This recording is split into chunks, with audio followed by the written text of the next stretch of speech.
Well, hey everybody, I'm Nick and welcome to episode 5 of Sci-Finatics Live for 2025. As always, we're chatting about everything that's going on in the world of Star Trek.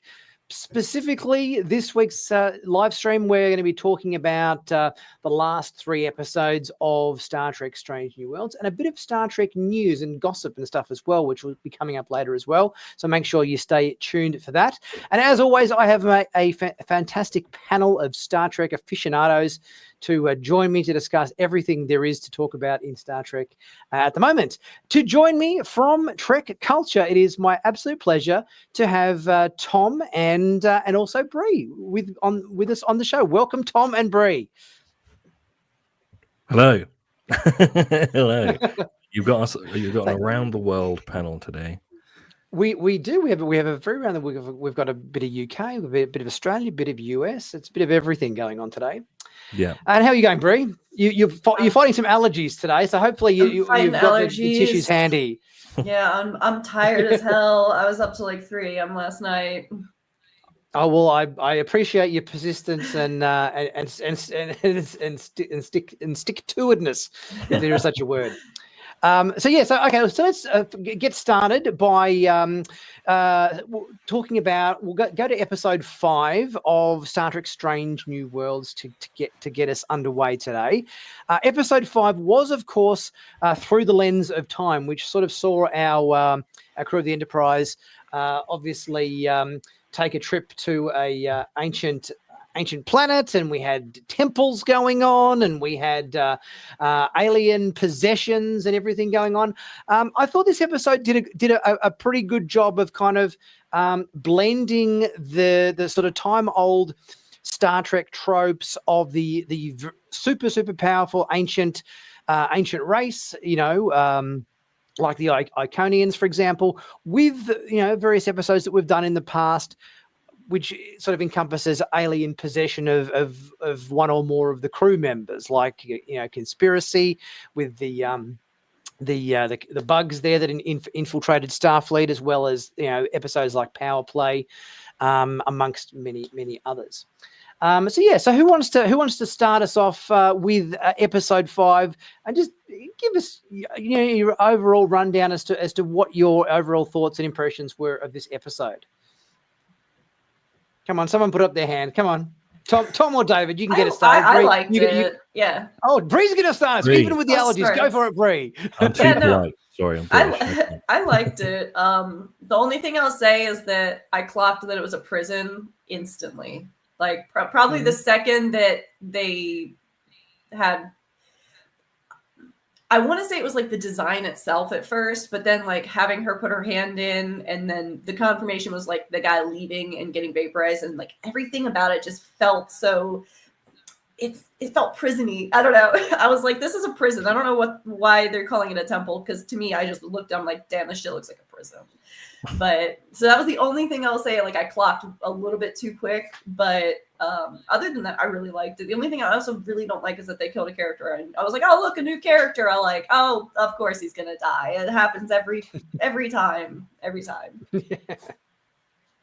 Yeah. Although the thing that confused me about the whole temple prison thing is that seeing as how all of those orbs that contained all of the prisoners were in that receptacle that Spock was peering into, why did the whole thing need to be this gigantic chasm of space? Yeah, true.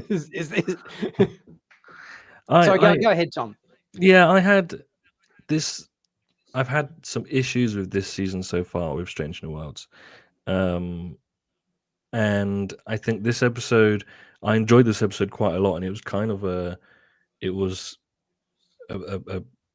breath of fresh air to have something that felt so formulaic in terms of a Star Trek episode, because they take big swings on Strange New Worlds, and for me the big swings haven't been working so much recently.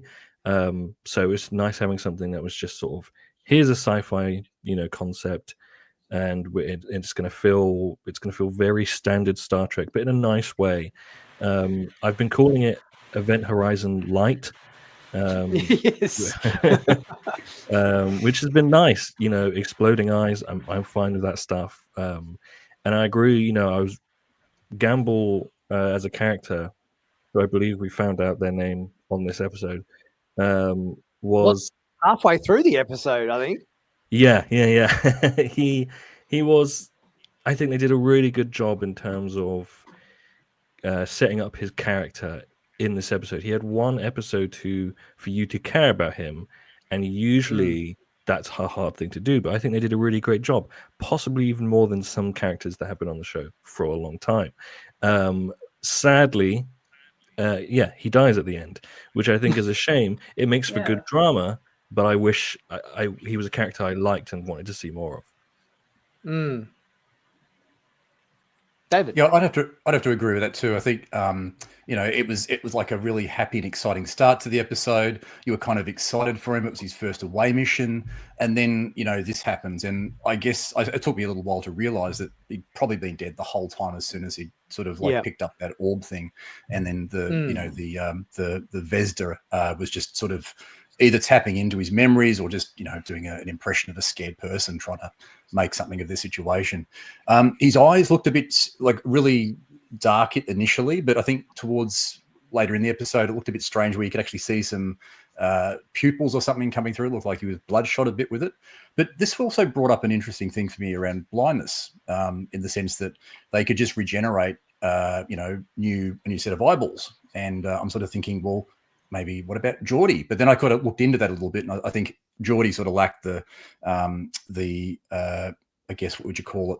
The back of the eyes, where you've got you need to plug the eyeballs into something. Oh, the retinas or something.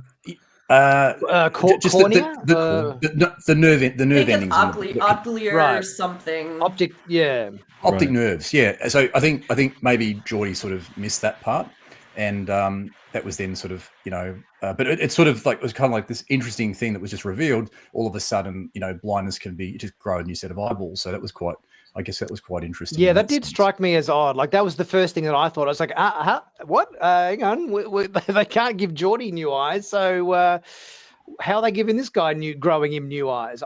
I actually thought it would have been a brilliant example to kind of see, like a precursor to Geordie's visor. I thought if they had have actually had Mbenga, come up with something or whatever, which saw something like like this kind of thing, like an early model visor or something. I think that would have been great. But because when we saw the thing on it, that when they put the thing on his eyes when he first got blinded, I totally thought that's the direction they were going to head, because it sort of looked a little bit like Geordie's visor just made by Apple. Yeah, I kind of expected it to go down that route. And I've been wondering, like in the episode where Ortegas has her hand dissolved, and then 2 minutes later she's got a hand again. It's starting to feel a little bit like the stakes don't really matter when it comes to this kind of thing. And I wonder if it's like you said, they kind of have explanations here and there where it's like, well, this person can't do it because of this, and this person can do it because of this. And that's fine, but it's feeling a little bit like, well, why should I care if anything happens to anyone if they can just regenerate something like that? I think it's not only that, Tom, but I think it's also the problem overall with the show being a prequel series. I kind of almost feel like the only characters I'm truly ever worried about are Ortegas, Lan, and Number One, because they're the three characters we know we don't see in the original series under Kirk's Enterprise. So there's a little bit more of a question mark surrounding those characters in terms of, where they end up. So it was a bit like back with the zombie episode in episode 3. I wasn't in any way ever scared that Mbenga and Pike were in any kind of jeopardy whatsoever, because that they're not going to die. So I think there's always that aspect, I think, of as you said, if you can heal anything, if you can cure anybody's injury, and half the characters on the show we know make it to TOS, it does remove quite a significant element of fearfulness that you would have watching an episode. You go, oh, what's going to happen? Are they going to make it through the episode? Yeah, well, we know they are. So, you know, we're all going to be fine. Yeah, I mean, if you think about Pike, we know what happens to Pike. Is there a reason we couldn't have changed Pike's outcome through surgery in some way more than what we get? Like, a hand can go from being completely melted to just being back, but Pike is like, no, you're going to be bleeping in your chair. Like, that's a decision. Yeah. Yeah, it's Star Trek's version of Davros. yeah, exactly. Yes. It's a bit like, okay, I just think my cynical brain is like, well, they're writing it like this for the story, but they're not thinking about it for other stories they've written, which is fine. But as Star Trek nerds, that's the thing that I think your brain gets hooked, sidetracked on. But in terms of an episode, I think the episode was great. There's a few things that are like confusing and are annoying. I mean, sort of towards the start when they find some dead bodies and two characters are like, right, let's go back to the ship and rethink our plan with how we do this. And then two other characters go, no, we have to stay now and continue this now. And you sort of think, why? If I saw that, I would think we definitely should rethink what we're doing right now. Yeah. This is a really good point because sorry, you go, Nick. Go on, David. Sorry. I was just going to say, I really, that's a point that resonated with me because it seemed like a bit of a reckless away mission. You had sort of like Corby and Chapel in this couple dynamic kind of playing these more riskier shots in this just for the sake of, I guess, maxing out the discovery potential and stuff like that. And they were, ignoring, the fact that there was fatalities there. They kind of disregarded the fact that they couldn't beam off the surface or communicate with the ship at all, and they're not even wearing gloves and stuff and sticking their hands in needle things and just doing all sorts of crazy shit. When she stuck her hand, it's like, what are you doing? Yeah. Yeah, I was like, I sure hope you got a tetanus 100%. shot. Exactly. Yes, I mean, Chapel comes back to the Enterprise with space AIDS or whatever, or space hepatitis. I was like, there are so many things she could have just given herself from this old ass piece of metal. I'm assuming that just stabbed. Yeah, rusty old thing. Oh my gosh! I was like, okay, she has to have a tetanus shot, right? Yeah. She's screwed. Oh, 100%. At least in this, I didn't mind the fact that, like, right after she did that, at least, what's his name? Gamble. Came up to her and gave her the once over with the medical tricorder to say, "Oh, yep, no, you're okay. You haven't got space tetanus or whatever, It's weird she's though. A nurse. Why did she do? She's just like, for someone who is lower grade than her, is like, let me just check you over quickly. Bizarre choices. She's like, no, I'm fine. We've over on TrekCulture, we've complained a lot about the relationship stuff. I'm interested to know what you guys, including you, Brie, even though you are TrekCulture, what you guys are thinking about all this relationship stuff in Strange New Worlds. So far, the only relationship. Go on, Brie. Oh, sorry. I was gonna say the only relationship I even feel like has ever felt like even remotely, oh, this could work, is the one they've just introduced, which is Spock and La'an, because they're both so unattached as is. And they both are just like, yeah, we're just here chilling, having a good time. That's the only one that, to me, in this show has made any sense to me. Like the Nurse Chapel one, I know it was like, it's a little bit of hinting at the episode from TOS where she's like, Mr. Spock, I love you.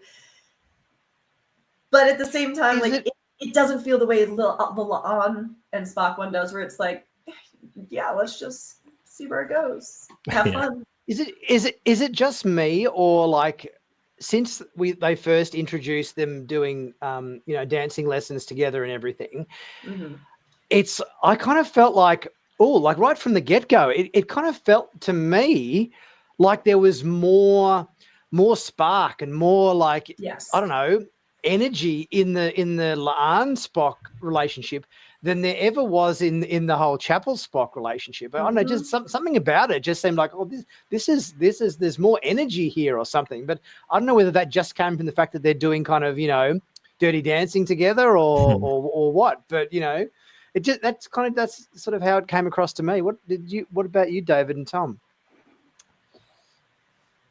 Oh, look, from my side, I think it's very couples orientated. Like this particular episode was 3 couples. I mean, you had Ortega's Beto and Uhura, with their sort of budding romance. Yep, exactly. You had, of course, La'an and Spock, and then, of course, Corby and Chapel. And it's kind of like 3 couples in an escape room. I guess that's probably how you could also picture the title of it. But I'd agree with you, Brie. I think the Spock and the La'an relationship is more natural to me. And it's funny because Chapel's about fun times, meets Spock, gets a bit serious, gets a bit scared, moves on to Corby, and then Spock's having fun times with La'an. So it's kind of like there's a bit of a mix-up shit going on here. I don't know, but I think Corby's got some commitment issues. She's admitted that, so she's working through it. And I like the fact that we've got a character that has some growth to do in that space. But I think if this was a real away mission, you would not have 3 couples on it, because this is where you have risks and people making shit decisions and then tragedy happening. So I think. And was it just me, or was the most reckless people on this away mission the people who should have known better? Like basically, Corby and Chapel have been on archaeological dig sites and stuff, obviously for the last 3 months, working through ancient, temples, trying to extract medical secrets and whatever they were doing. But yet they were the ones that wanted to go in, all guns blazing. We're here. We got to open everything. They're like a little kid who just wants to sort of, open every Christmas present under the Christmas tree. And it's like, hang on, we're in this temple. There could be like booby traps and, all sorts of things going on here. And they were the ones that were kind of like Spock kind of go, oh, well, there's dead people on the ground now and I'm in charge. So we really have to, just put the brakes on here. And just because Chapel and Corby were the ones that were, the most eager to see what's inside the temple, made them the most reckless. And I thought that kind of struck me as a little bit odd, because you'd think they should know better. Yeah, I think they were trying to go for like an Indiana Jones thing, which was fun, but it kind of goes against, logically what they would be like in the actual show. And I mean, you also have like Uhura and the Ortega's brother flirting at the beginning of the episode, which distracts her from her job. And I think I agree with what you guys are saying about La'an and Spock, and I think this would be even better if it was more of a will they, won't they kind of thing, stretched throughout the show as a background to the A plots, right? But because we have every other character also being in a relationship, and you also have La'an who had something with a variant version of Kirk, it becomes strained and confusing, and it's like, why? This is a lot of relationships to focus on in a short episode series, and yeah, it's like you said, the Chapel and Spock and stuff, and Chapel and Corby, it's almost like because they have to, but I feel like they discovered the Spock and La'an thing sort of just during the process of filming or writing the show. And I'm a big fan of choreography, so like I liked all the dancing stuff they were doing, and it especially reminded me of older episodes of TNG and stuff, like A Day Is Day and that kind of thing. So all that stuff worked for me. I mean, which is why I'm saying, like, although we've all found lots of things to pick at with this episode, I still think it's a good episode of Strange New Worlds, especially coming after episodes that personally I did not like. And yeah, what was everyone's sort of, because obviously the episode was sort of basically was cut in half in the sense that we had half of the stuff going on in the temple trying to extract themselves and solve puzzles and all that sort of stuff, but then we also had possessed Gamble back on the planet sort of wreaking havoc up there. The other thing that I think struck me as odd in this episode, I'll see if I can find my photo of it, was, hang on, where was it? The actual console that they were investigating on the planet that had, hang on, got to find it. Chinese writing on it. It had Chinese writing on it. Here it is. I just found it. So they said, "Oh, look at this display. It's got Chinese writing on it." And then Chapel goes off on a rant about the alien, the race or whatever, developing interdimensional blah blah technobabble. And they just never came back to the Chinese writing. It's like, oh, this is interesting. What's going on here? And then they just never kind of mentioned it again. They actually, it changed based on the person. It's not just Chinese. So they say they never explained that though. They don't explain it, but it is based on the person. So I can only assume it's just like some kind of warning, or because they even said what it translates to. Because she said it's not in Chinese, or she said it's in whatever other language. I think she said English, and then she's like, no, it's in this, and then she said, no, it's in Chinese, and then that's after that they did the translation. So I think it's just got completely lost on me. Yeah, I didn't know. Like, this is all new to it was me. In the background. I think it was Chapel said, no, that's in another language.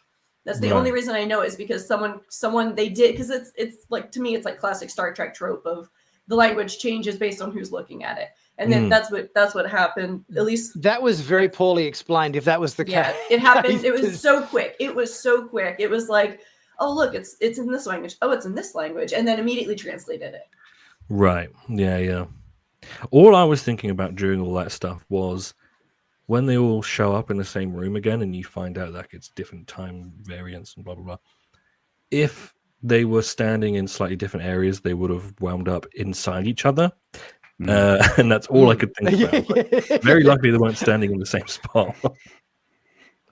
I thought they might have actually used that trope a little bit more in terms of their solution to get out of the temple. I thought that was going to come into play a little bit more in terms of utilizing that rather than sort of just ripping off Indiana Jones in The Last Crusade, with them taking the leap of faith across the bridge, which was there but wasn't there, sort of thing. I thought they might have utilized that, what they'd established with that a little bit more in the episode.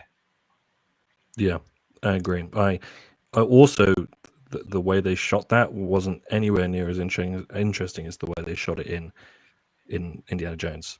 So it was kind of like, if we're doing this, why are we doing it? Because it's not as well done. I mean, it was one of those episodes where obviously they shot it all on the AR wall. I don't know whether that was sort of like a, I mean, they shouldn't have had, I was going to say they shouldn't have had too many restrictions in terms of shots and angles and so forth working in that space, because you can pretty much move the camera wherever and the background just shifts according to where you want to put the camera. So I wouldn't have thought that would have restricted them too much to capture the scene differently. I'm a big AR wall hater, personally. I don't know about you guys. I mean, obviously, it's better than Planet Hell, back in the day, which was just obviously a white cyc on a studio wall that they just put a color wash up, and they brought in a few pot plants from the nursery or whatever to fill the floor. So it's obviously better than that, but you can tell the difference, obviously, and I think there's something about the level of contrast on that wall where everything kind of just looks a little bit kind of soft and a little washed out. I think it's or something that you can once you know what to look for, you can tend to spot the AR wall reasonably easily. Yeah, and they also always film it on, like, you've got the actual set and then the AR wall. And I spend most of my time just looking at the floor in the background, trying to be like, where does it stop? Where's the AR wall start? Where does the join? Where does it join up? Yes. And obviously, it's very good and interesting technology. It's just because it gets used on every sci-fi show now, it's kind of distracting, in my opinion. Let's go back to the old caves. I don't care. Yeah, Styrofoam me up. Yeah. Styrofoam caves. Yes. Yes. Was this also filmed in a different aspect ratio? I think it was 16:9 versus the usual cinematic widescreen format. I heard of that was not episode 5. Episode 7 5? was. Okay. Episode 7 was 16:9. Episode 5 was the regular, Panavision aspect ratio, 2.35 to 1. Yep. Yeah. Okay. Any other observations or thoughts about episode 5? Obviously, we had all the things like the big fight sequence between Battelle and Gamble and everything in sickbay, which was interesting, but obviously warranted a little bit of explanation, which I don't know whether that's going to obviously come back into play in one of the final episodes of the season. But yeah, I mean, that was an interesting. We obviously had lots of lots of stunt doubles and stuff jumping around sickbay for this. Yeah, it felt to me. I liked it because it felt a bit silly, but in the same way, TNG fights always felt a bit silly. There was always someone having a fight with Worf in a room, and like this to me felt like that, and I was like, I'm fine with it. It was one of the first episodes that we actually got a red shirt death. This was the first episode in the whole series that a red shirt has died, I believe, up to this point. So, and then I think another one dies in right the next episode. So, we had one guy die in this one when he shoots the guy out of the security officer that's holding him in sick bay, and then somebody else died right in the episode. So it seemed like they were getting onto a recurring theme there. And the Vesda, what did you guys in terms of introducing this new villain? Because obviously it's not often, I suppose, that we tend to get brand new established alien antagonists established in shows these days. What are your thoughts on these guys? Well, it was interesting how I guess Pellier described this as a true form of evil. She even contradicted Pike, who'd sort of just had a bit more of a I guess a relative morality type position on it. But she sort of said this is true evil, and it gave her the heebie-jeebies. And she's been around for some 5,000 years, so this is an ancient evil. And she gave this very strong speech in the at the end of the episode about it in the ready room, and then she kind of says, "Did you get that on the camera?" And it just kind of completely undermined that whole seriousness of the case she was making. I wasn't sure whether she was being serious or whether she was just maybe a bit nervous about. I don't know, but that was a little bit strange for me. But it will be interesting to see, I guess, the Vesda turning up again. I'm sure there's a setup for that, obviously, and if we do get, I guess, the Well of Souls being broken out, and it's like Pandora's box opening, and they all start to spread out and cause a worst case scenario, as was alluded to in the episode. That'd make for some interesting viewing in later this season or subsequent seasons. Yeah, it kind of the look of it reminds me of the Kraken in that film. I can't remember which one it is now. Oh, the Pirates of the Caribbean?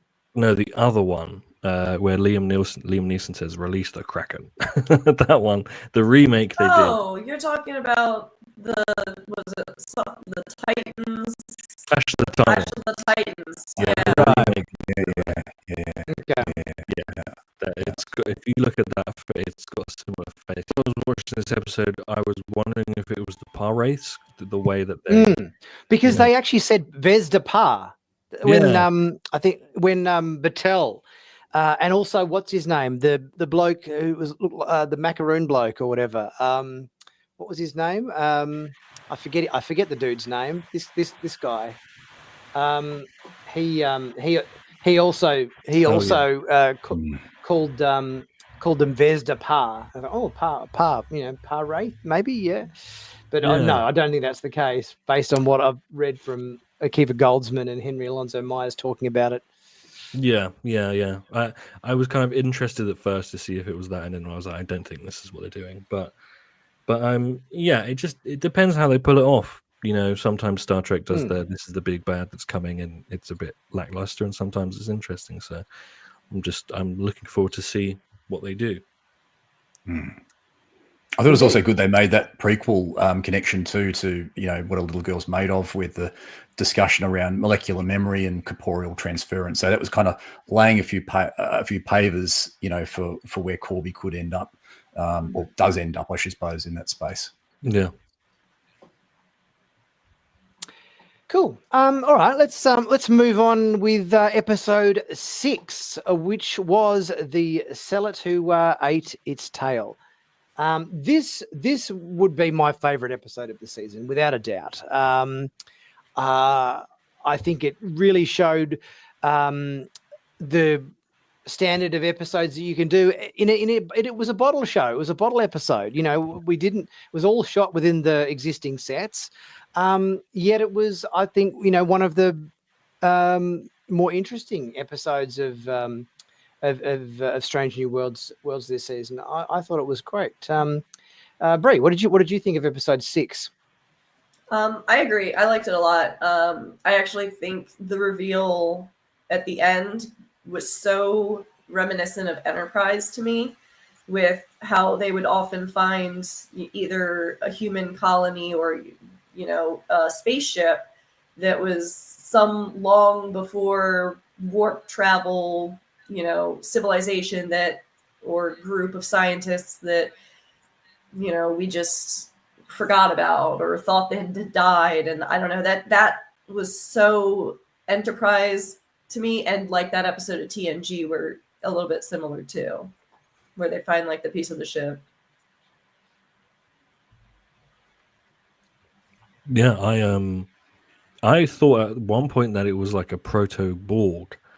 And maybe it still could be. I thought it was going to be Packlids before they got dumb. Like straight up, I thought it was going to be like proto Packlids, and that like because this is when they were still like trying to like doing stuff intelligently, and then like assimilating stuff over so long made them like not have to think or try anymore. And I was like, oh, it's Packlids before the dumbing, but no.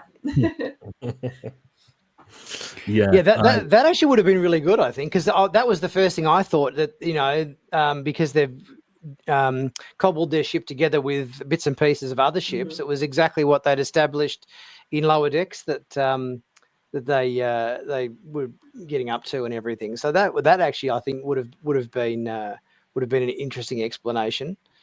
A quick shout out to Sir Dreadwolf. He's gifted 5 Sci-Finatics memberships. Good on you, Dread. Thanks, mate. Well done, mate. Yes. What else about this episode? I mean, obviously we got the introduction to Kirk on the Farragut, and we actually finally got the Vulcan, the captain of the Farragut introduced in this episode, because we've had plenty of talk about Kirk being on the Farragut since he first appeared in the show. But you never hear about any of the other Farragut crew or who the hell the captain was, because obviously originally I think the captain was Garavik, but he got killed on a mission or whatever a few years before that, if I remember correctly. I think, wasn't it Kirk talking about Garavik, the captain, got killed because he was too slow to shoot at some race or something, and I forget the name of the episode. I ain't got a clue. No, it doesn't ring any bells. No, yeah, Garavik was the original captain, and then Kirk was on the phaser station or whatever during an attack or whatever, and he was a bit slow or he didn't quite get there, and it was like an energy life form or whatever that came back and it was in an episode of TOS. I forget the name. Someone in the comment section will remember the name of the episode. The one where, Kirk has talks about. Oh my gosh, I know exactly which one you're talking about now. When you said he was slow to shoot the energy thing. Yes. Yeah. You remember the name of the episode? I can't remember the name of the episode. Someone in the comments will tell us the name of the episode, I'm sure. Yeah, so it was good we finally got the captain introduced for the Farragut. I guess it's also good to kind of see the counterpoint between Kirk's style of command and the way this Vulcan was running the ship, because you could see he was kind of very frustrated with the way she was doing everything quite by the book. Yeah, I thought it's a good chance to show Kirk's more how do you put it? He's more of an attack than a stand back type of captain. Not literally attack, but in terms of the way that he presents himself. And it reminded me a little bit of the J.J. Abrams films, where it's a lot of him getting frustrated with command for not actually trying to do something.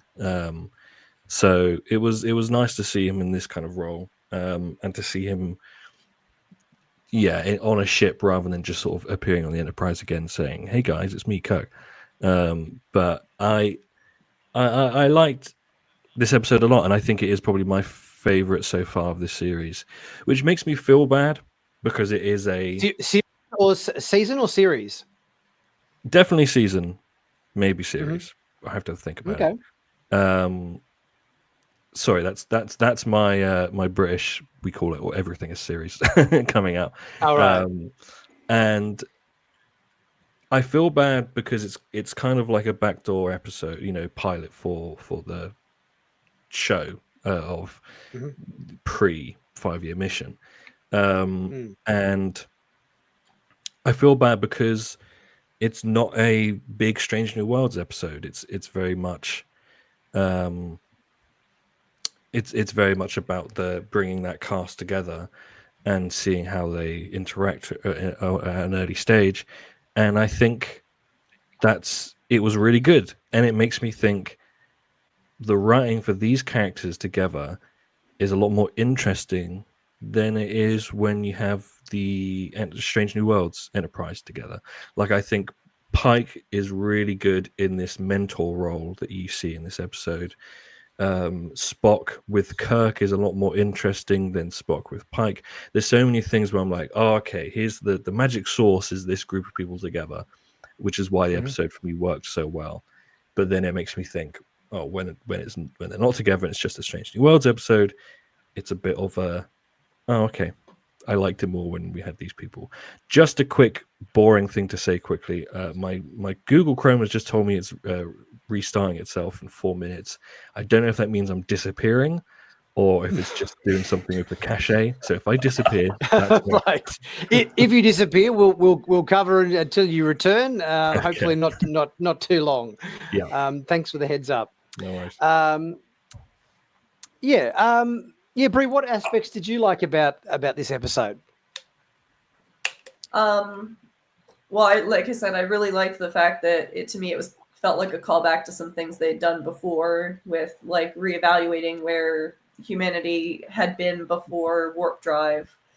Again, like you said, I really liked the group, like the Enterprise crew getting to hang out together and seeing how they work, because it did feel a lot more almost natural for that group of people to be hanging out. And I like Kirk learning a lesson pretty early on, because he's like, I like flying. I like flying by the seat of my pants and doing all this other stuff. But it's like he still like does that in the original series, but safely. You know what I'm saying? Like he still has some measure of reserve about it, and I like being able to see like, hey, here's some examples of when he learned you can't just fly by the seat of your pants. You need some amount of like plan. Yeah. That's basically what they're trying to tell him in this episode. Yeah. It was good to see a young flawed. It was good to see like a young flawed Kirk, I think, here, in the sense that he wants to take the risks, as was sort of said. He's not the legendary captain yet, and you have that moment where Spock needs to sort of break through to him, where Kirk's having a bit of a crisis of confidence, and he just says, just use your intuition, and that kind of brings him back to the leadership role with this new crew that is, or this the Enterprise crew that we know and will become the TOS crew eventually. And it was really good to see that. It was also interesting to see a little bit of the initial debate around Kirk's crisis of confidence, where they're almost talking mutiny at some point. So I thought that was a bit premature. It's kind of like, hey, give the guy a go, give him a bit of a chance to, before you start writing him off to say, oh, well, how can we remove him? And even Scotty was a bit sort of like confrontational and a bit sort of attitudey, I guess, to Kirk as well. Like, is he the captain? What do we call you? The something captain or something? It was kind of like, I just felt they could have supported a little bit more, but it was really a good sort of, I guess, that backdoor pilot episode for, driving what that team would look like in the future and giving it a bit of a test run, which I think it did well. Yeah, I think that's been our major gripe with this episode is just that scene, which I think it was an interesting. Oh, and then we've lost Tom. Oh no! His Google has restarted. That's all right. What did you guys think of the design and everything of the scavenger? Oh, there we go. Tom's back. There you go. Tom's back. You can pick up. Google has now restarted. We were covering until you return. Yes, continue with what were you saying before you got rudely interrupted by a Google update? Yes, that's it. The scene of the sort of slight mutiny was kind of too much in such a short period of time, and it didn't feel like a kind of Starfleet thing. Like, we've had it before where people have not really trusted in like command, and they've wanted to go against orders, etc. But this was such a short amount of time, and I feel like it was written for the sake of Spock and Kirk to have that scene together, which was a nice scene. But what we've been saying at TrekCulture is it feels also against Spock for him not to shut that down very quickly and be like, he's in command. Like, why are we talking about this so suddenly? And yes, like, I think Scotty was very good in this episode. Elements where they really cranked it up for the sake of drama. Where that I don't think was necessary that much, but it, like I said, it just led to very good scenes and interesting interplay between the crew. Something that I have been annoyed by and have had pushback online from comments is an episode that is set on two ships. For those two ships to look exactly the same, I understand they're reusing sets. I understand they're a similar model, but give it a lick of paint or something. Like, there was so many times. I 100%. I agree. I completely get the fact that you have to reuse the Enterprise bridge, but you're 100% right, Tom. I would have liked to see them just go that one step further to make a little bit more of an effort than what they did. Like, I think the only changes I noticed, I think the seats, they changed the seats over. They had like maybe brown seat coverings or something on the bridge. I think the captain's chair had a brown cushion, but beyond some of the graphics on the back wall, like, I think like for example, I think in this shot here, we saw like, yes, okay, they changed the lights at the top to blue as opposed to up here is blue rather than red, and I think the back of Kirk's chair is maybe brown, and these displays here in the background which show the Farragut were blue rather than Enterprise ones tend to be red, I think.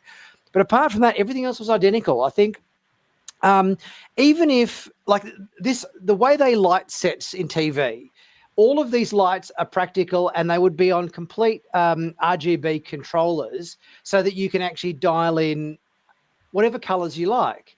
So I think you could have made a lot more changes, even if it was just a lighting change, to change all of these, say, white lights, behind him, make them blue or make them orange or do something different.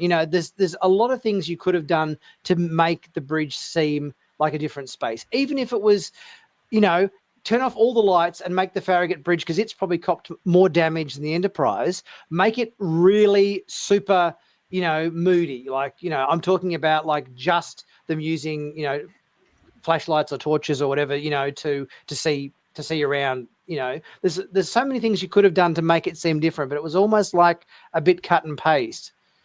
Yeah, we've had a lot of pushback on that because a lot of comments say like they've always reused sets in Star Trek, blah blah, and we're aware of that. And I have no problem with reusing sets. It's just in terms of making a TV show, let's make it a little bit more interesting. And the fact that both of them, are damaged, so that makes it a bit confusing. Did you? I don't know if you're in Australia. You guys, did you get Robot Wars at all? I know America have like a slightly different version. It's that show when like people control like. I know exactly what you're talking about. I love that show. Yes. Yeah, I watched it so much Red when I was Dwarf, growing up. Oh my gosh. Me too. It was. Yeah. I'm not sure it's called Robot Wars. I think it might be called. Maybe we it's called called it Robo Robo Wars or BattleBot, like something like that. Yeah. BattleBots. something, Yeah. Yes. So- Is it Robo Wars or BattleBots? That's what the ship reminded me of in this episode with the mouth, and like there's a yes. robot. It was that. BattleBots.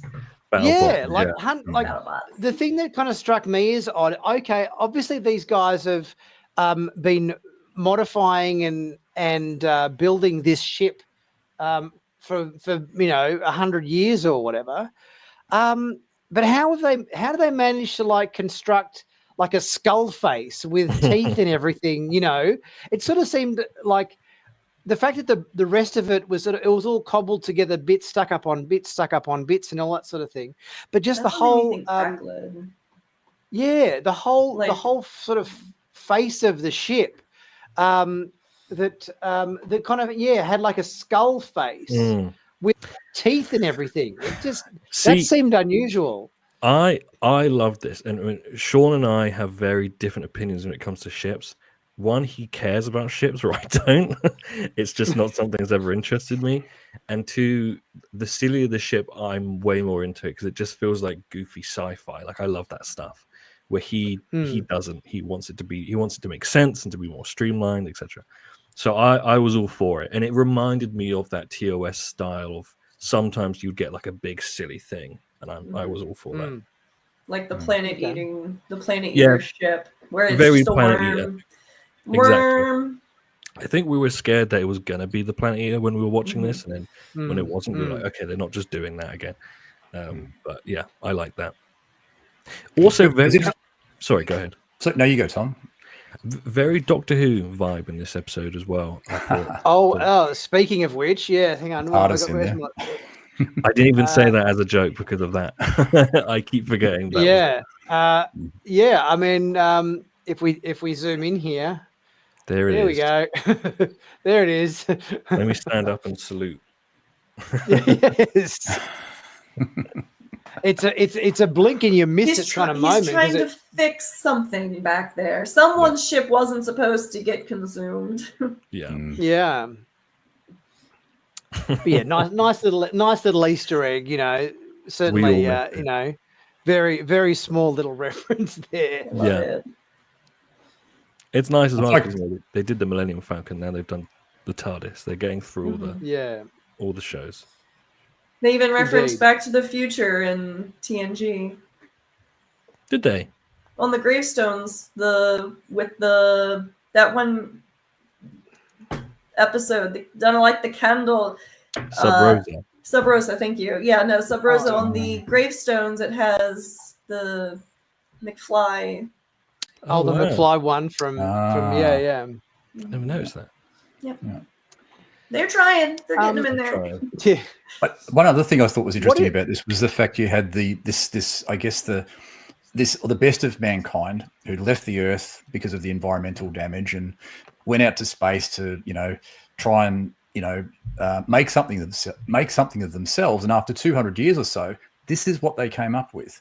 And it's kind of like the Equinox and the Voyager kind of mirroring each other, going through the same space, essentially going through different conditions, and how the two groups navigated those. And these guys come up with this kick-ass murder ship that flies around the galaxy, kind of like the Grievers out of. Was it the Grievers out of The ones Reavers? out of the Reavers out of Serenity / the Firefly. Reavers out of Oh Serenity. yes, Yes. And yes. they murdered. They must have murdered But a lot millions less of people. scary. They must have murdered millions of people. You know, destroying planets, destroying ships that cross their path.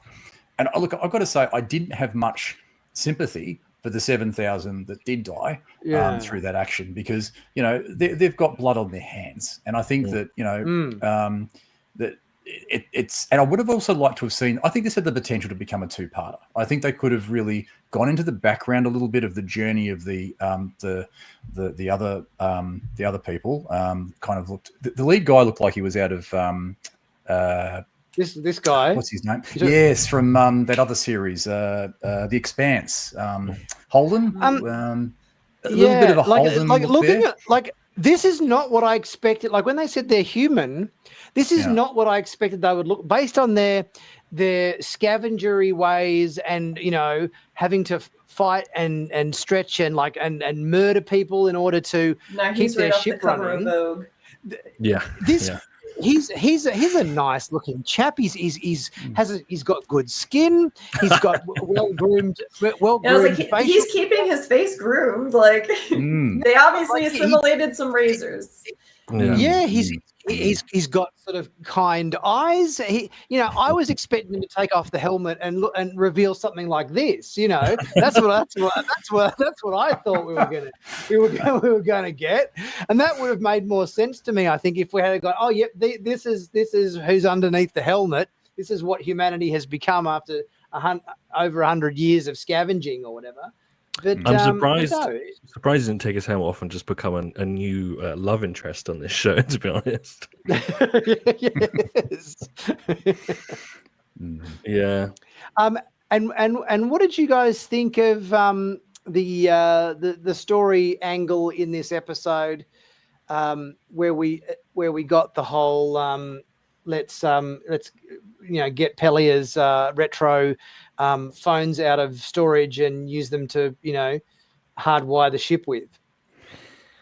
I'm surprised I'm surprised they don't still have hardwired communications on a ship, no matter how far in the future it is. No, I'm serious, because like in the Navy, like we're digital, but we still use that kind of technology because it's a fail-safe. You know what I'm saying? Like you can lose power in the ship and still be able to communicate if something happens. Yeah. So it's one of those things where it's like, it feels like an oversight on the ship designers to begin with, that they didn't think to include something like that that would have prevented any of this to begin with. But other than that, I don't dislike it. I think Palia's like room was perfect, and I think her hoarding all of her stuff because that's so me. Like I will hold on to things forever just in case I might need it someday. You never know. And that was so perfect, where she's like, oh my gosh, actually I have the perfect thing. This will work. The only thing I don't like, how are they like, there's that very specific outlet for a telephone. So like, unless they're making those outlets, like a small version of like a network. I guess they could hardwire it, like just like cut the wires and stick it in. But I think it was more. My bigger complaint was that it was an oversight to begin with. You know what I'm saying? Because like even in ships that you were building today, you still have some kind of fail-safe communication like that. Like if the little box phones, you come out, and that's why you say and you repeat back what you said just to make sure, like the garble, because it's not a perfect system. It's an older wire, so that's why you have the repeating. You have to repeat back what you hear, and like I know they referenced that in another episode, I think last season or whatever. When they had Hammer running back and and they've also done it in DS9. You know what I'm saying? Like they know they're referencing the Navy a lot. So I think this was just kind of that, but more of, hey, we've oversighted this by accident and we don't know. I guess we'll put some telephones in now. I did love all the crap that Pelia was, pulling out of the box in their quarters. Like I love the line that Mbenga said, "We're like, her quarters are exactly what I thought they would be like." Yeah. Sorry, go on, Tom.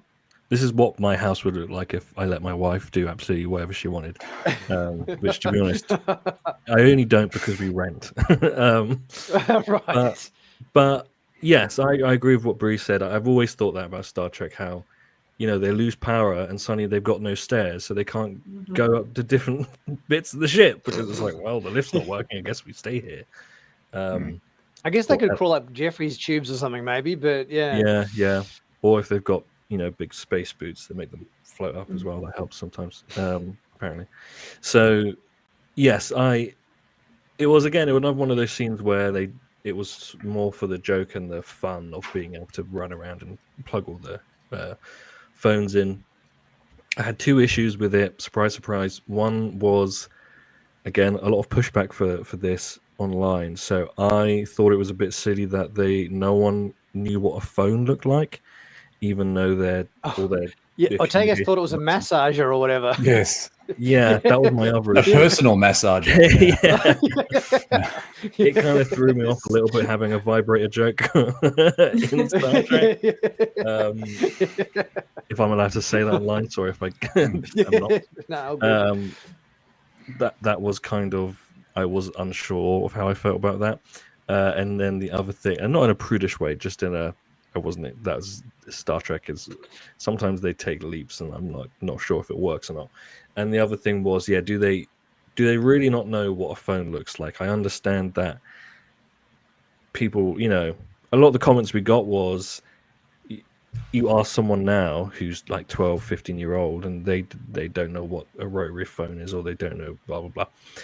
I was going to use floppy disk as an example. It's like you put a floppy disk in front of someone who's below a certain age, and I genuinely don't think they'd be able to tell you what it is. Yeah, but my argument of that is that I know people of that age who collect that kind of thing because they like the retro stuff. And CDs are retro now. I know it's very scary, but they are. And so I don't think it would be ridiculous for people who work in Starfleet to know, to pick up an old phone and not just assume it's something else. But again, it's just a slight thing that I'm like, huh? The rest of the episode is still very good. And again, I think they just mostly did it so they could make a funny joke about it. Yeah. But yeah. And if someone was going to make a funny joke about it, I think it was going to be Ortega's, wasn't it? I think that it was, I guess, apt coming from her. Yeah. If it's not Ortega's, it's Pelia. That's basically the true duo. And I think as you said, it was nice seeing the whole the Spock Kirk dynamic. I think the infancy of their relationship together, I think, was good to see. I mean, the only other thing that kind of struck me as odd was the scavengers. When we saw them, I don't know whether you guys picked up on this or not, but like when they got shot and everything, they were making like sound effects, like they were squealing pigs, or it wasn't like oh, like a human being being shot or stunned or whatever the phaser. The sound effects coming out of them were like, like a pig scream or an animalistic kind of sound effect. So that kind of, it's like, hang on, if these are humans, why when they get shot do they sound like screaming pigs or whatever? Because it just didn't sound like it was a human. They intentionally changed the sound effect as obviously a misdirect, so we didn't get ahead of time that these guys were meant to be human. But still, I thought the sound effect that they used for that was just a bit too departed from how a human being in a helmet might sound if they got shot. Do you know what I mean? Do you think that was part of them sort of trying to disguise who they were or their origins, perhaps? I mean, they kind of look like they're in these kind of look like the alien astronaut suits from the Alien movie, from the Nostromo and that sort of thing. But they sort of had, I guess, a bipedal look to them, but they did look they didn't look really superhuman, if I could put it that way. They kind of looked like they were trying to misdirect the audience a bit, not just for the storyline, but maybe they were more lumbering in there. Well. The way they walked and everything was sort of more of a lumbering kind of walk. Yeah, this is why I said that it reminded me of Doctor Who part of this episode, because they felt like Doctor Who bad guys. like the big this is what we've got budget for this week kind of thing. Yeah. So it was. Did you guys expect them to be human? Because about halfway through, I thought either Borg or human.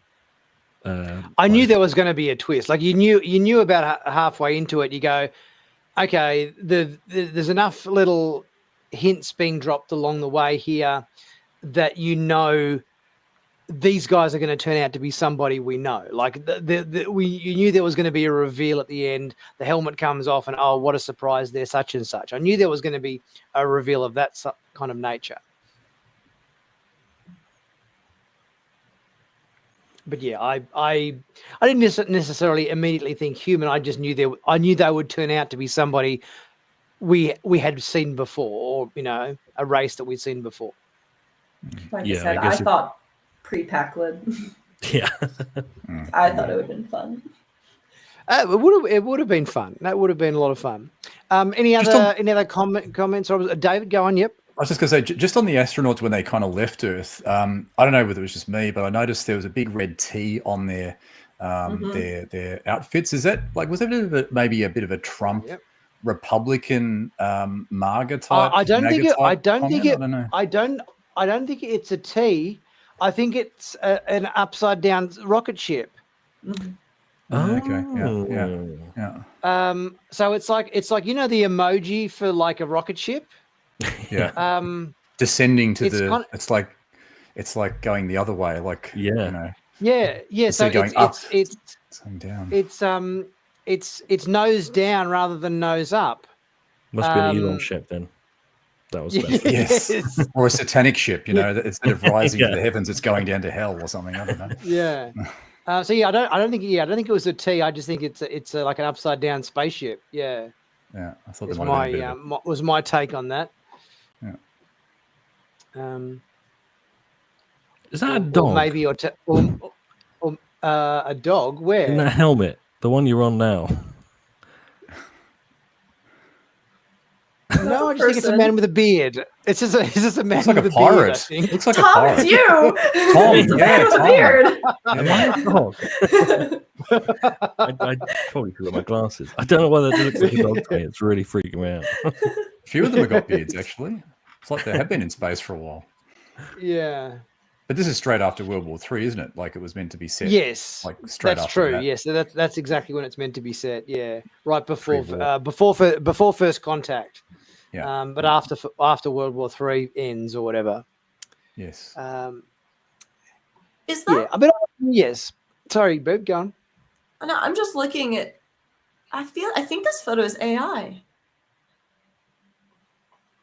It wouldn't surprise me, but It wouldn't surprise me either. Maybe that's why there's a dog. Hang on.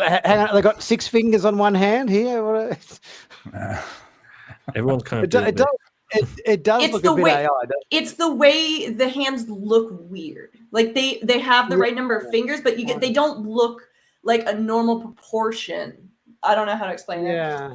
I'm doubting everything. I see something on my screen and I'm like, that shit's AI. That's I the don't world we live in. Yeah. Wow. I mean, you see it so much these days. It's sort of becoming, you almost expect it, Yeah. It's a healthy AI paranoia. Yeah. Yeah. But no, what it does is it gives me, like, remember when Fantastic Four put out that promo picture and it got clocked as AI and it had this almost like it's the way the photo looks. I can't explain it. It's like this fake grain that they seem to put over it. Yeah. That just gives it this almost uncanny-ness, even if it's not. It's like a glossy, plasticky kind of it looks quality. Like fake old. Yeah. It's like the AR ball. It's like it's close. It's close, but there's something off that makes you go. There's something right about it. Yeah. Any other observations or things anyone wants to say about episode 6 before we move on to episode 7? I don't think so. Just had a great time. Okay, let's. Yep. No, I think, as I said, episode 6 was by far my favorite episode of the season up to that point. At which point episode 7 became my least favorite episode. See where that was going? Of the season. Yeah, could you see that one coming? Yep. Yeah. Episode 7 was not in any way, shape, or form my favorite episode of the season. I would go as almost far to say that it is my least favorite episode of the entire Strange New World series. Yes, it's been very divisive, this one. Me and Sean had very strong opinions. We did not like this episode for lots of reasons. Ellie, on the other hand, liked the episode quite a lot, or was kind of in the middle with it. I don't know if Brie or David, did you like it or didn't like it? I was in the middle. I didn't have any strong opinions one way or the other. I'm just kind of shocked to hear that it has given, like, I won't lie, I'm shocked to find out it had such visceral reactions from people. Because I just felt like it was mid. I thought this episode was made specifically for the argument of, is Star Trek in a military force or not? You know what I'm saying? Like, it felt like that was the only thing where I was like, oh, this just feels like they're answering something that people have been asking since the 60s. Like, is Star Trek a military? But I don't know. I think they tried something creative with the documentary style, and I think I like that they tried that. I like that they did that part. I like the documentary style that they did. I didn't necessarily love the story in the documentary. You know what I'm saying? Like, I feel like if they had done a slightly different story, I would have not been like, it's middling to me. You know what I'm saying? Like, I don't love that the alien creature killed itself. I don't love that Starfleet's just blindly doing this stuff when we're like, you know, normally we help sentient creatures not be enslaved. But that's why I'm like, if they had just had a different story, I think the documentary style could have done. I think it could have ended up people's favorite episode if it was a different documentary that they were doing. But I did like that style. Yeah, I mean, I as a cameraman of over 30 years in the TV industry here in Australia, I had some big issues with the camera coverage and the way it was filmed. All those, shots that were like looking up, looking up. I felt like that was the most. Like looking all these angles up Pike's nose and everything, up Ortegas's nose. I thought that was the most genuine, like documentary style filmmaking. That's what made it feel so documentary to me. Because like I watch a lot of documentaries, and the camera work for documentaries is so distinct. It's so almost like. But did we need to look up every person's nostril in this? I'm just saying that it has a unique style that they're trying to replicate, and I think that their way of replicating is dropping the camera angle and like making it feel less polished. You know what I'm saying? Like caring less about angling and less about the polish and framing, because that's what especially as someone who's like, he's not like a well-known, he's not like the documentary guy. You know what I'm saying? He's like, what I see is, I have a friend who does documentaries. I see that as the way he films documentaries. You know what I'm saying? It's so like a guy with a camera. And I thought it gave great guy with a camera vibes. I do understand that way of thinking. I wholeheartedly disagree, and in fact, I'm starting war with you right now. No, shots are fired. I made documentaries at university as well, and I would consider this a bad documentary. And I find it interesting. Yeah, I don't think he's a talented. I think that's kind of what they're trying to get across. He's not a talented filmmaker, no. He's going in, and they I think all of this felt purposeful, at least to me, because they go in. He's a flawed character who goes in with a biased mindset for this documentary, and like they've shown his camera work is shoddy the whole rest of the season when he's like flying his camera all over the place and bumping it into people and stuff. It's like, if they had made him seem like he was a competent guy, like a really competent filmmaker, then these shots would make a lot less sense. But they've established to me throughout the last few episodes that this guy is a guy with a camera and does guy with the camera quality work. See, that my issue with the show, with this episode, is those things you said. It is a poorly made documentary. It is a very one-sided, subjective documentary, basically a hit piece on Star Trek, on Starfleet. because of his relationship with his sister. But I don't understand the point. I didn't understand why we were doing that for this episode, because we don't really get an answer to what is Starfleet. And had they ever in any other episode this season dropped any kind of hints that he had some kind of chip on his shoulder or grudge against Starfleet that he had to get out there? I found it's like, where did this come from? Like, we've never seen in the rest of the season any hints that he had any kind of axe to grind against Starfleet. Yeah, it felt like it came out of nowhere, and then by the end of the episode, they're all mates again. And like the interactions he had with Uhura doesn't feel like it should just be brushed under the rug after such a, intense, in my opinion, manipulation of her and these people to make the story that he's trying to tell. And this is the sort of arguments that it had been having online since this episode has come out. For me, because I didn't like the framework for the episode, it has ruined the episode for me. I think if you either like the framework or could see past it, then the episode probably could work. I'm not sure. That's what I've been told by people who really enjoyed the episode or thought it was middling. But I couldn't get past. I feel like, and I've said this a lot, so I apologize for people who might have heard this before. I feel like Strange New Worlds is constantly trying to have its cake and eat it, and it's trying to do so many things but not hone them to one cohesive flow. Like, I have no issue with Strange New Worlds taking big swings and doing these different genres and gimmicks, but from my opinion of this season, I can never remember. So far, season 3. Yeah. So far, the less gimmicky, more serious episodes have been the ones that worked for me a lot more than the ones where they've been taking these huge swings. And I have no issue with taking huge swings, but at what point can we go, okay, none of these ones are working, so should we try and write something that's good? I know that sounds harsh.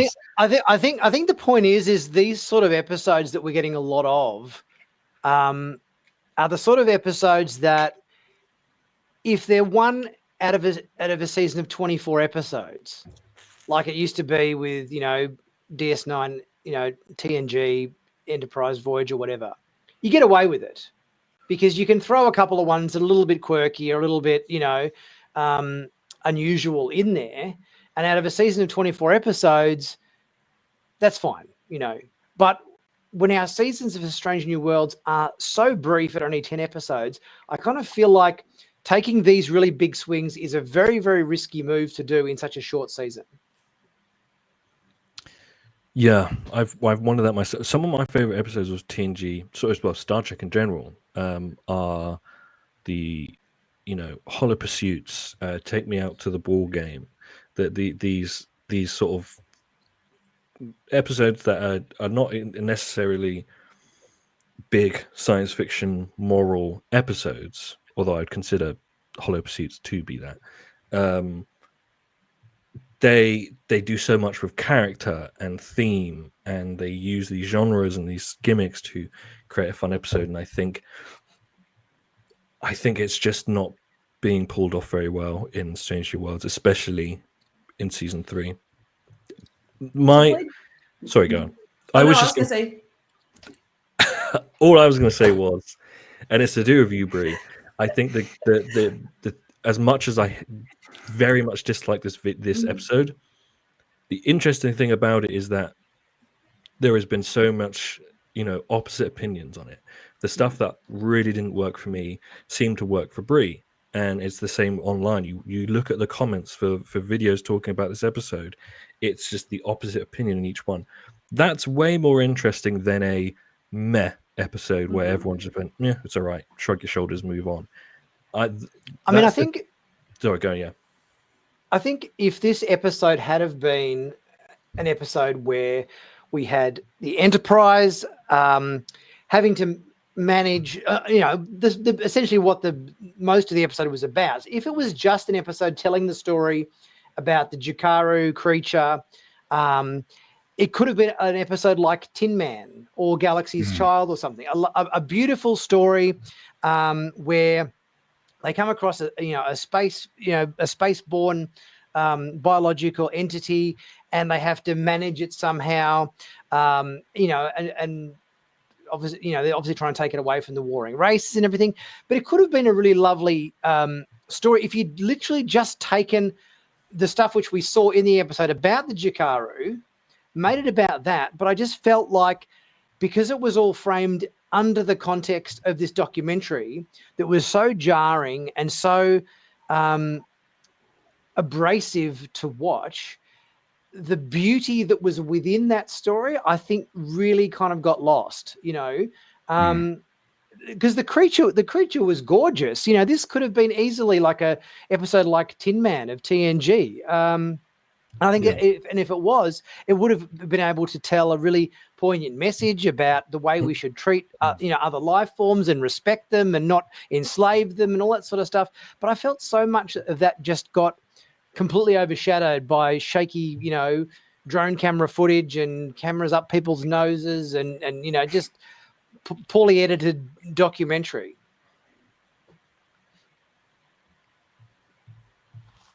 I'm with you. Brie, come at us. I think you guys are colored by the fact that that's your job. Like, what I'm saying? Like, you just said you went to college for it and you did 40 years of filmmaking. Yeah. Like, I really do think that's coloring 30 years. I'm not that old.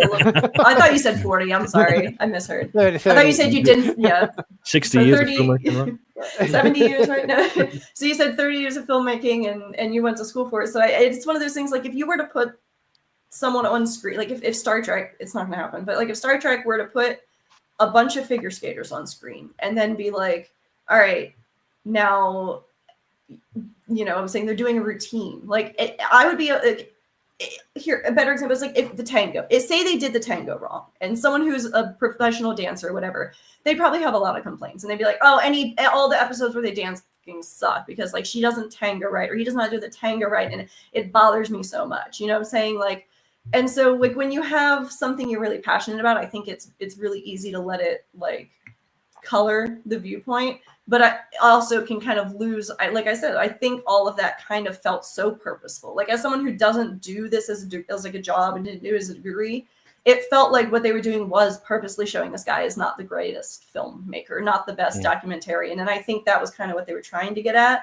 Like I said, they mentioned it like low key, kind of hinted at it a few times throughout this season when they were talking about, like, when he was like flying the drone through things like in inappropriate times and getting way too close to people's faces, and like shots that even before the documentary one came out, you're like, why is he doing this? It's like, doesn't really make any sense. Or like, he's not, or choosing not to, like the Paleo thing, choosing not to get that on video felt like, oh, well, I don't want to tell her side of the story. Like, I don't want to hear what she has to say, which to me is another hint at the fact that he had his own bias, which I know you guys said, you didn't see that, but I do think that they hinted at it a little bit. I picked it up like in the fact that he didn't want to show Palia's side. He was doing some weird, like, I didn't think he was going to be that against it. You know what I'm saying? But I thought it was going to culminate in something, like he had to have been there for a reason. They wouldn't have put a filmmaker in the season if they weren't going to drop an episode like that. So I was always expecting it. I just didn't expect it to be so like, oh, anti-Star Trek, but I did think he was going to biasly paint it in some way, especially when he wouldn't do the Palia thing. Because she did seem like genuinely telling something. Well, I think one of the questions I had is, why did Starfleet need to make this documentary? I mean, I know that it was there. Like, I know they sent him, he was with Starfleet, but I think this was one of those like, oh, hey, go do a documentary. Like, I don't think it had a set purpose. I think he painted it with his own agenda. Yeah. And that was the problem. Yeah. I know it was the 100th anniversary of the Federation and stuff like that, but it was kind of like, what are you trying to achieve by getting a questionable filmmaker with a questionable agenda to make a film to make Star Trek look good, or to make a documentary that makes Star Trek look good? I don't think that it actually answered that at all. I think the closest it came to was Uhura's answer around, Starfleet is the people, Starfleet's the people, and it's about the people. But I think that missed out on a whole element there. I mean, if you kind of look at, the Federation being compared to an empire. I mean, for point of reference, within that quadrant, you've got the Klingons and you've got the Romulans, who are empires by definition. They invade, they subjugate, they rule by force. The Federation doesn't do that. It does. It's not perfect. It's not a perfect utopia, but it does try to, I guess, it's a membership. You come on board and you've got certain standards within that to join that club, if you can put it that way. And they have also, certain rules about not interfering with, pre-warp civilization. So there's a completely different element here. And I don't think any of that was kind of really addressed with some sort of a resounding conclusion by the episode's end, which I thought was definitely a missed swing in that sense. But I think, with Space Moth and stuff, I mean, Space Mothra, I've seen it called in the comments. Space Mothra, yeah. Yeah. I mean, that was cool to see that. And I think if you detach the documentary thing from that storyline, I think that definitely would have worked a lot better. I thought it was a little bit weird when, in the bar of the Enterprise, you've got a whole bunch of people sort of witnessing the death space dive into the sun of Space Mothra, which I think was a bit sort of weird. I mean, looking at that. It was for me, it was a bit of a mid episode. And also I had some questions around, I guess, why was the Federation so attached to the Lutani? I mean, what was the deal with that? I mean, they were the Lutani were apparently attacking Federation supply lines or something during the Klingon War. See, and that stuff made less sense. We're friends. And how they're willing to go that far to like transport essentially an enslaved creature. Like, that's where I was lost on the episode, where I'm like, this doesn't feel right. It felt like the Sonar in Insurrection, where, like in that frame, they're desperate because of the Dominion War, and they're trying to get allies. They can't afford them going over to the Dominion side. But where was the play here? And it sounded like the Lutani were on the raw end of things, because they got invaded by the Callus, was it, or the Karas, or whatever they were, and the Lutani had something like the Khazar or something. I think it was. And the Lutani had was the other race. I think. 9 billion versus 100,000 casualties or something. It sounds like the Lutani are not doing well in this war type thing, but I think that was just didn't seem to make a lot of sense to me, that whole relationship there, and why the Federation was so protective of it.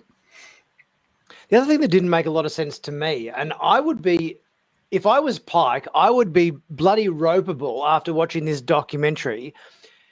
The fact that Beto Ortegas has been bumping his way around the ship, muscling in on briefings and ready room meetings and everything, with his camera whizzing around everyone's heads since the start of the season.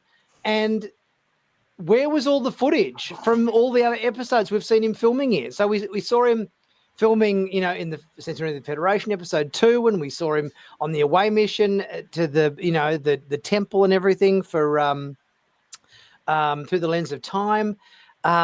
We've seen him, filming all these meetings, and not one frame of this footage got used in the documentary. It's like, I'd be watching this and going, what the hell have you been doing on my ship for the last however many weeks or months or whatever you've been here? And all you did was film one mission with the Lutani and the Jakaru and everything. And that's what the documentary was, which might have been a couple of days filming. And what happened to all the rest of the footage? I kind of assumed, when I saw him doing all this filming throughout the course of the season, I thought we were going to see these moments that happened kind of behind the scenes or whatever from other past episodes that we'd got up to this point, because we've seen him filming, and then they just used no footage of it whatsoever. So I would be, if I was Pike, I'd be kicking this guy off the ship and say, you just wasted our time for the last God knows how many months or whatever. Yeah. He can walk the plank. And then he just falls off. Yes. I had a similar thought, and I think I was looking forward to them directly approaching the question of, is Starfleet this or Starfleet that? Because like we've been saying, it's been skirted around for so long throughout Star Trek that I was like, okay, interesting. Let's do an episode where we really go ahead and try and answer that and explore that question. But then it very quickly was actually something else. It was this subjective hit piece, which again, like, is fine, because I kind of was thinking when I was watching this, and I said on our podcast of like, I think like you sort of said, Brie, what they were doing was purposeful. I think this was the point, that it was a biased piece of media that he was creating, where he was stumbling around trying to make some point, and it wasn't really working. My only issue was just that by the end of the episode, I didn't see the reason for it. I didn't feel anything for that character. I don't know why we're focusing on this character that we don't have really any attachment to, talking about this stuff. Like, the more interesting thing, which was the what is Starfleet, was kind of just abandoned really quickly. So I thought that was a shame. And I do think what you said was, Brie, as well, was interesting about our specific backgrounds, because when we watched the musical episode, again, it's a divisive episode where some people love it, some people hate it, some people thought it was okay. I was on the side of, surprise, surprise, not liking it, but I'm a big musical fan. So I was expecting a lot. I was really looking forward to what they could do with it. I even brought my wife to watch it with me, who doesn't really watch Star Trek, because I was like, you have a background in musical theater, watch this episode with me and see if you can add anything that we might not have thought about. And she had a lot of opinions about the lack of choreography, the lack of production they could have done. So they are doing these episodes where they're having a framework and they're having a gimmick, and if those things don't work, for a lot of people who have opinions on those things, it's taking away from the episode. And was it just me, or was the moment when Beto kind of set up Uhura to kind of, he was he was trying to secretly film her without her knowing, to try to like trip her up in terms of trying to get her to say on camera, like, I don't agree with Starfleet, or some of the missions we do aren't right, and then she sort of says, like, hang on, are you filming me, dude? Like you trying to get me to like say something out of school about Starfleet? It's almost like he's been, grooming her for the last however many weeks or months to get on, good graces, so that he can kind of get the juicy gossip out of her for his documentary. And then literally, like, right at the end of the episode, moments later, they're drinking wine at Pike's dinner party and having a bit of a laugh. It's sort of to me like, she should have reported that or something. Like, as soon as she knew that he was doing that shouldn't have been something that she just let slide quite so easily, I thought. It was also very questionable journalism too. I mean, like, for example, that's what I was going to say, is like, that's rule number one of journalism, is you don't involve yourself with your subject. That is like so hardcore a rule.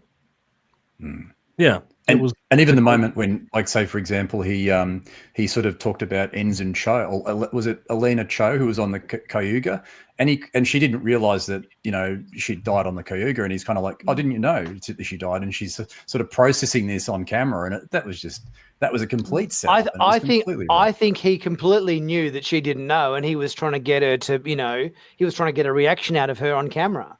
He's trying to, like, oh, your friend died, trying to the old current affair type, journalism, where you're trying to get your subject to cry on camera, for good pictures, and good ratings.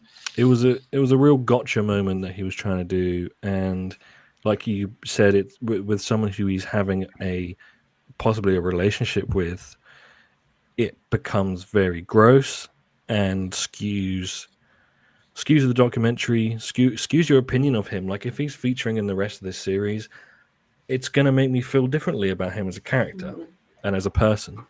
So it's, again, big swings, but I think without thinking about the actual logistics of what they're trying to do. Yeah, personally, I hope that the documentary was the last time we got to see him this season, and then he isn't in it anymore. I think it's like I don't think he did himself any favors with the rest of the crew. It'd be good if the next episode starts with them all watching the documentary and going, "Get out of this shit. We don't think anymore." Airlock him, blow him out the airlock, space him. Yeah. Hey, just one comment there from Sir Dreadwolf about Ortegas's hairdo. Being follically challenged myself, I picked this shit up too. What was going on with Ortegas's hair? It was like brushed forward. It was like really weird in this particular episode. I don't know what was going on with this. It was like some sort of They've had a few interesting haircut changes. This was it. This one. Hang on. Was it this? Was that it? No, I think it was when she was tinkering away in her room and her hair. Oh, in her quarters. Yeah. On the whatever she happened to be building in her quarters. Yeah. Was it a motorcycle or something? I think. I don't know what it was. They didn't really kind of ever say what the hell she was building in her quarters. Is it? It's almost like a Vorta hair. It's like a Vorta haircut. It was absolutely. I think that's where he's referring to it being a croissant on her head. Oh, I see. I can see the croissant now. Yes. Yeah. That is. I totally see the croissant. Yeah. Okay. There's a few versions of this thing. I just thought it looked like a Vorta haircut a bit, But yes, I mean, there have been a few like number ones here in that earlier episode where it looked like a bicycle helmet, the bicycle helmet hair on Una. I can't remember what episode it was where she had it really kind of tightly done back. The braid. Yeah. I mean, I've said before that the Space Adventure Hour, as much as an episode I didn't like, some of the wigs in that I think were better than the actual wigs they wear in the show. Some of them are not so good. Yes, but I think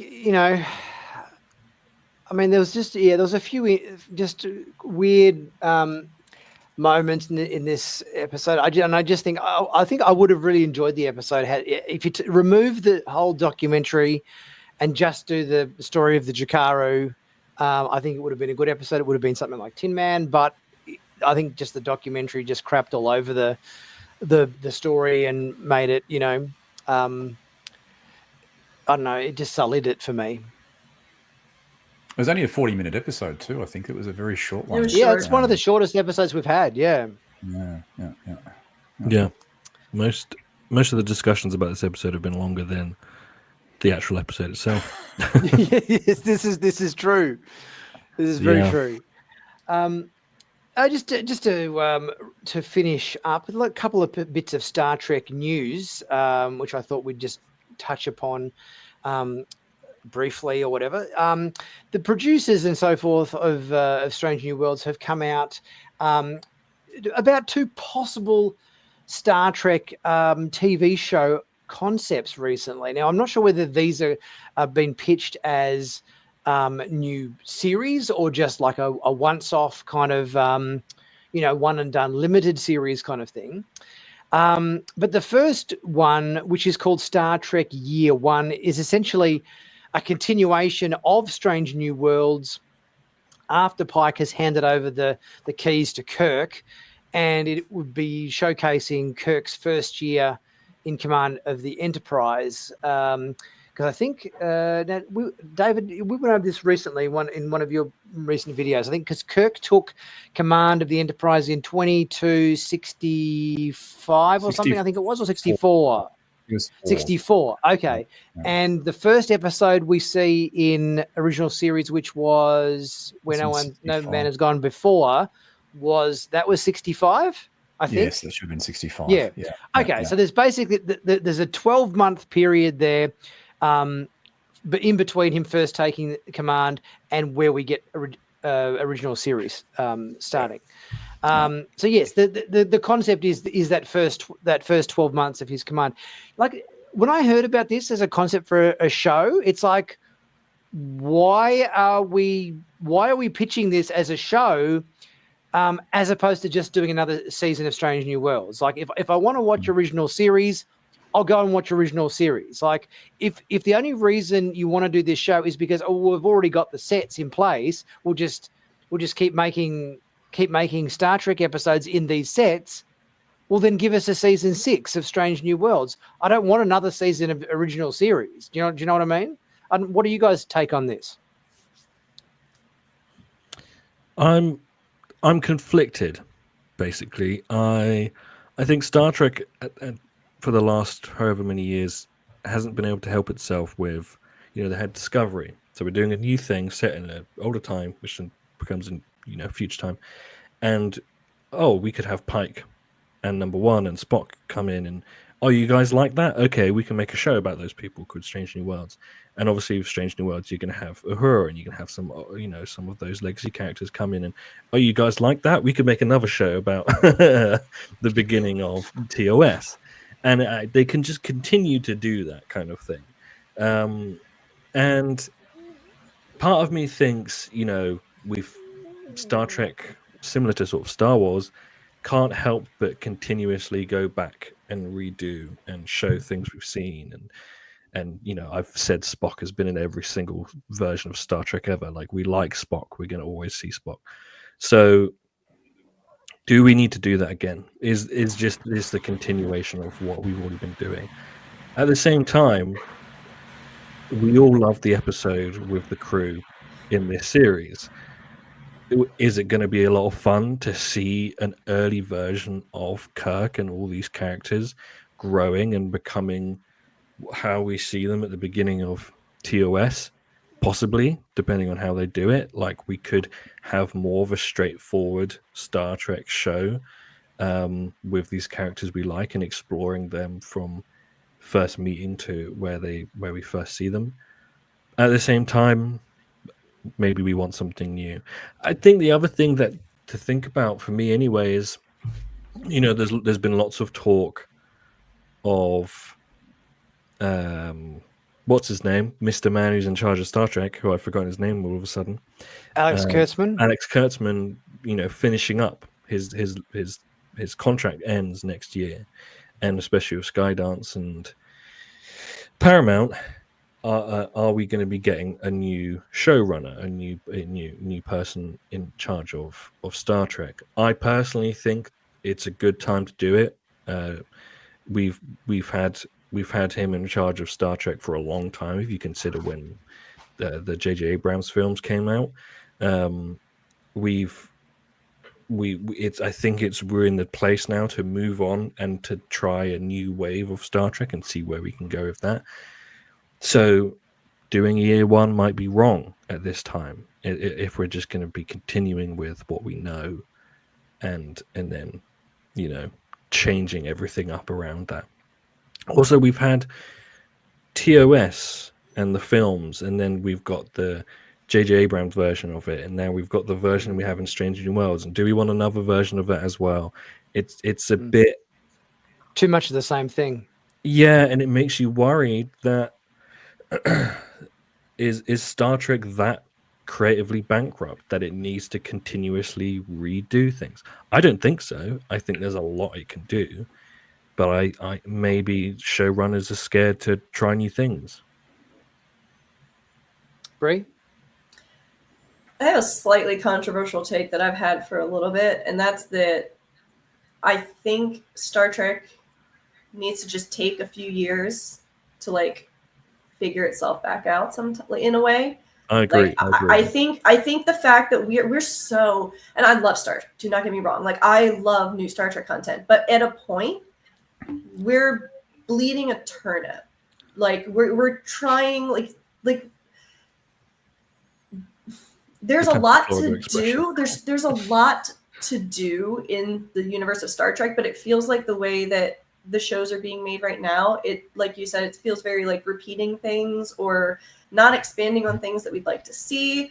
And so it really just, in my opinion, it feels like Star Trek just needs to stop making shows for just a little bit. You know what I'm saying? Just we all get burnout, you just need to step away for a little bit, for 5 years max, and just say, what do we want? What do we want for the franchise?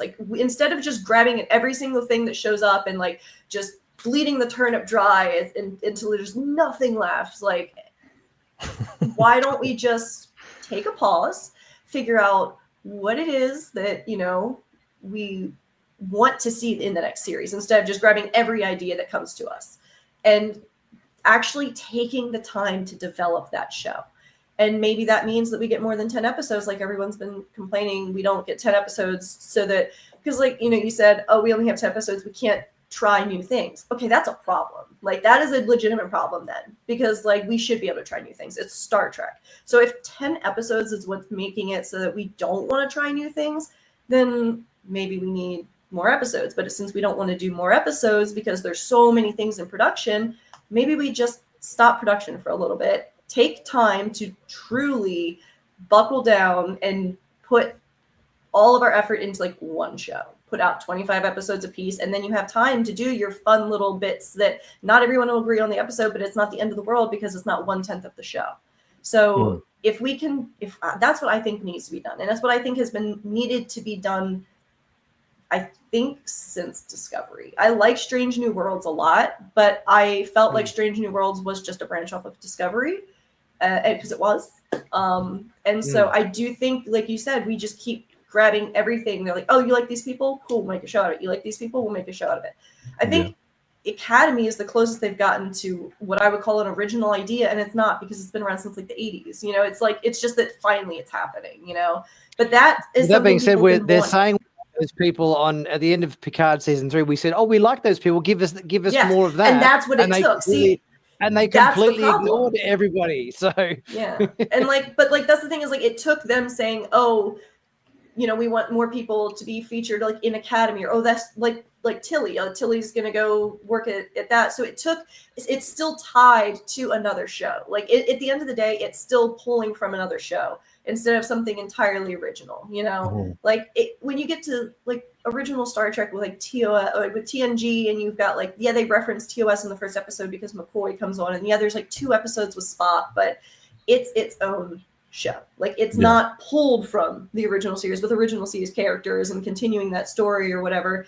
The only reference is like, oh, hey, I'm seeing you off onto your new ship. I loved this ship, you know, referencing, oh, haha, no transporters for me, you know, that kind of stuff is cool. But when it's the entire show, that's where it starts losing me, and I start getting a little bit like disassociated with like how much I love the show, because it makes it so hard for me to be as motivated for every single episode that comes out, especially when there's like 2 or 3 shows out at a time. Because then I'm like, I'm being pulled in so many directions, and I want to be able to appreciate my episodes when they come out.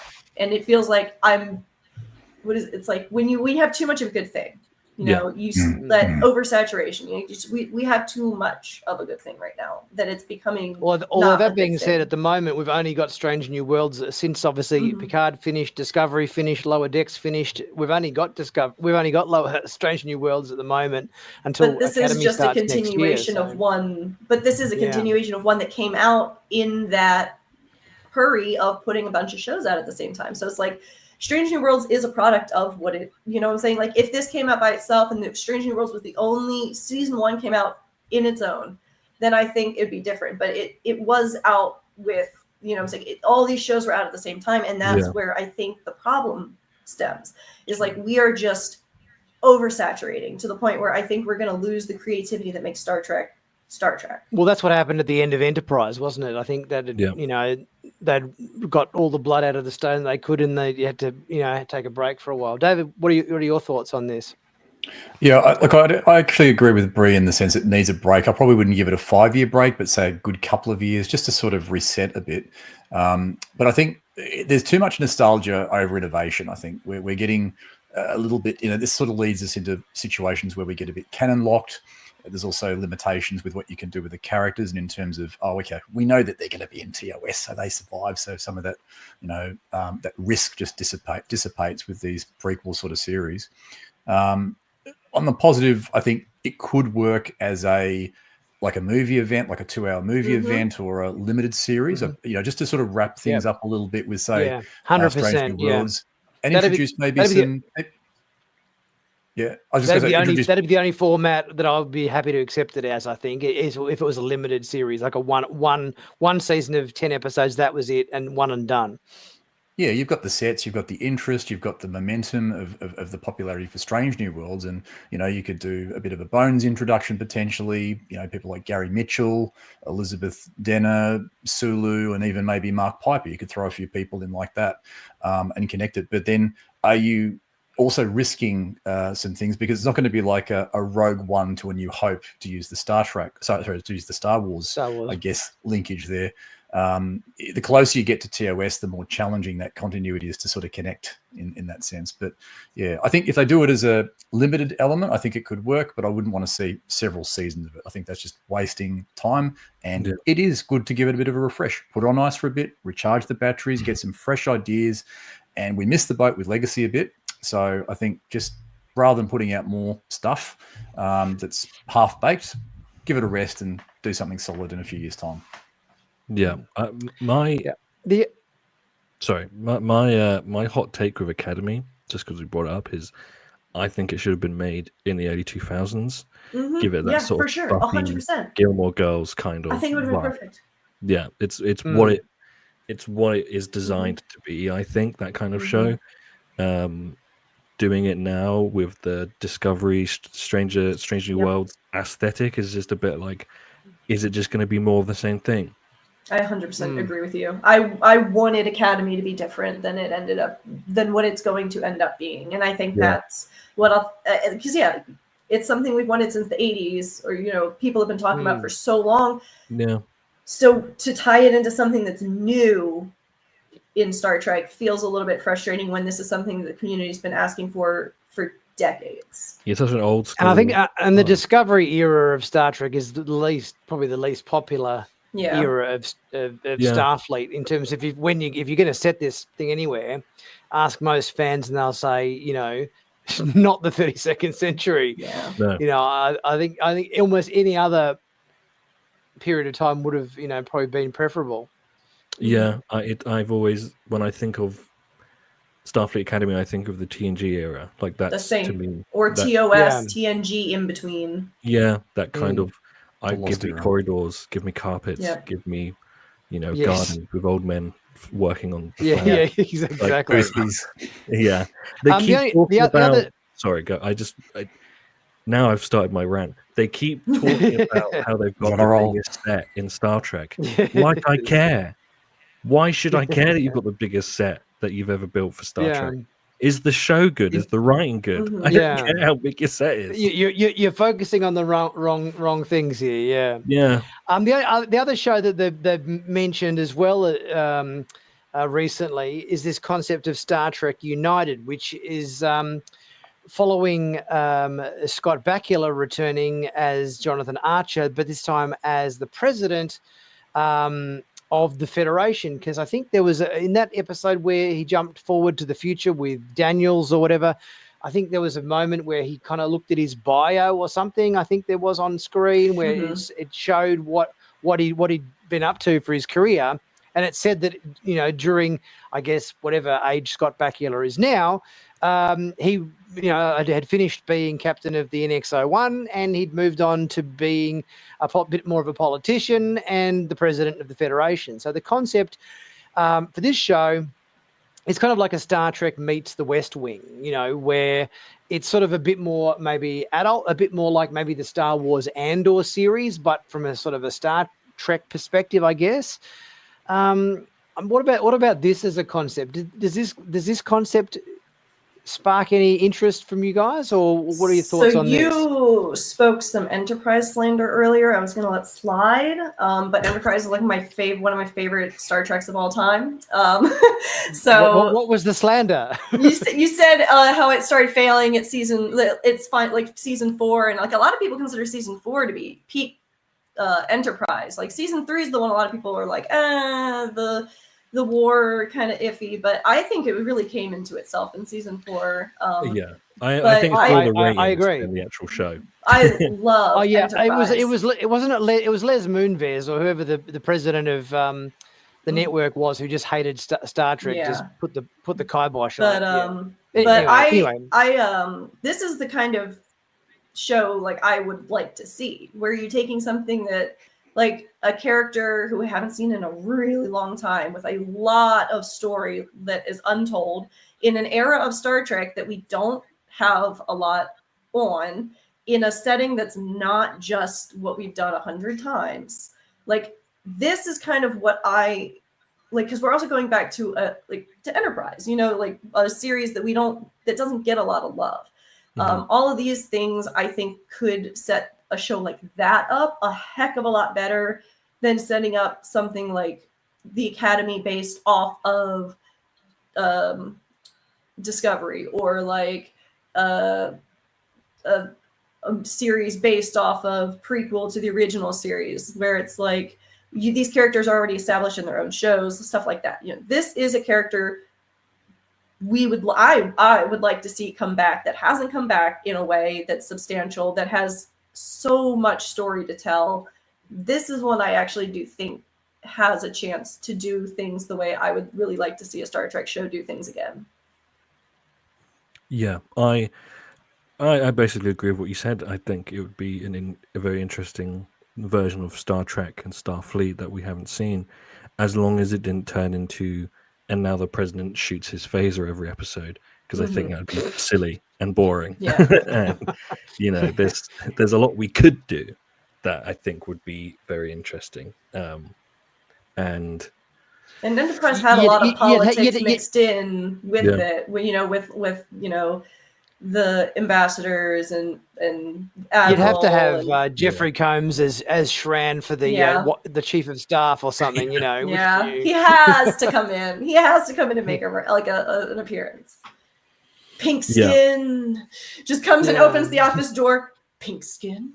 Like, that's how we introduced him as a guest that episode. Dave, what do you reckon? Yeah, I think it's got to me, I think it has some scope, but I think it could be like if you sort of go into how the 150 worlds or so join the Federation at different stages, or how some of them came on board, that could be interesting. Maybe have a bit of political intrigues and conflicts as well. And as you said, we're seeing it from a different perspective to the way that we've seen it before, not from the bridge of a starship, but from the presidential headquarters and the machinations on a much broader Federation scale. But I think it does have maybe a bit of a niche appeal there, because I did enjoy Enterprise, particularly the later seasons of it. But how many of those characters have we still got that could join this? Like, I think Shran would be fantastic. No, not Hoshi. It ain't her. And this is dirty.